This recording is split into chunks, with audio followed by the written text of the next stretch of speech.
Okay, so today is 2.2 function notation.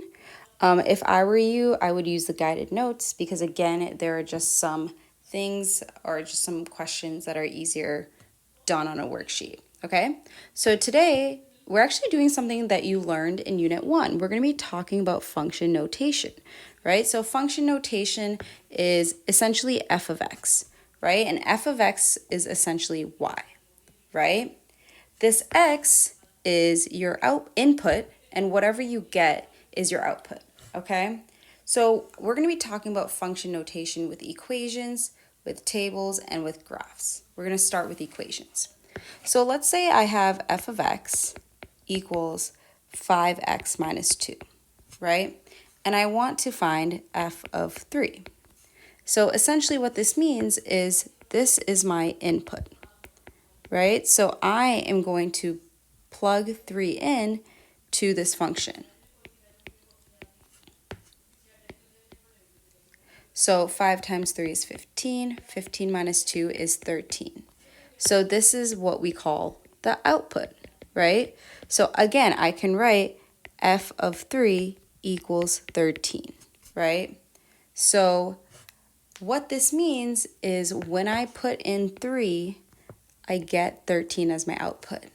And you can actually write your answer as a coordinate point, right? So this was my input, which is also known as my x, and this is my output, also known as my y, okay? So again, with equations, you already know what to do. You're given an input and you find an output.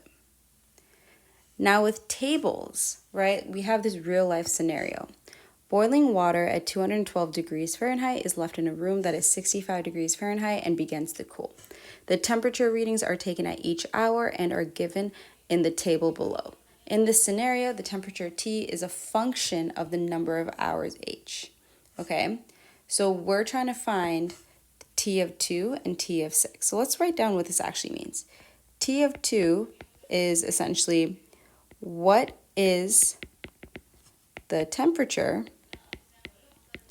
at hour 2, right? Hour 2.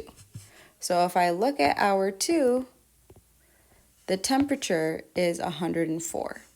So I could write T of 2 equals 104. Now similarly, if I want to find T of 6, I'm going to look at hour 6. So T of 6 equals 68, right? So 6 was my input, 68 is my output, right? Now in this question, it's saying for what value of h is T of h equals 76?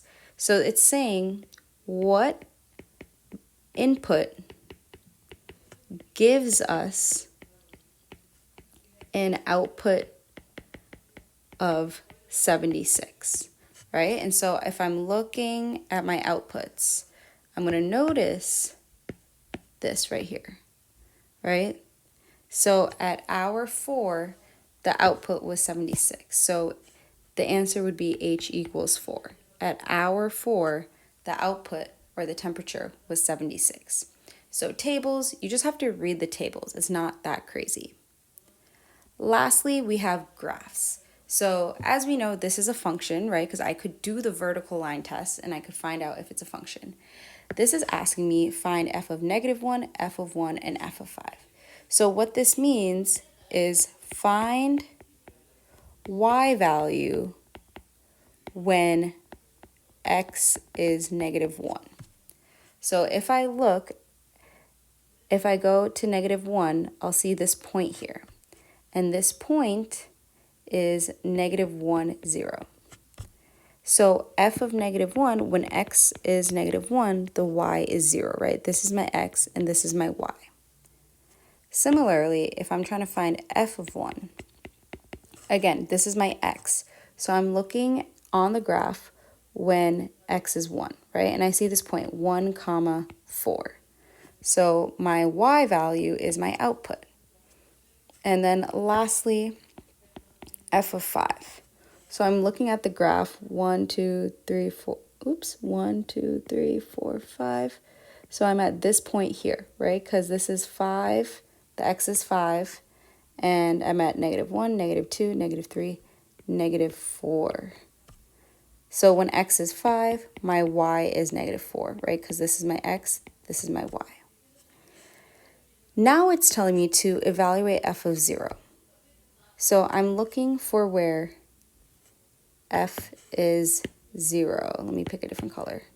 So when x is 0, we're here on the graph, right? And so if you notice, I'm at 3. So f of 0 equals 3, right? When x is 0, y is 3. And when the graph crosses the y-axis, we actually call this the y-intercept, okay? So f of 0 is always the y-intercept, okay? And then we're actually going to skip these 2 questions. So what I want you to do now is move to the practice.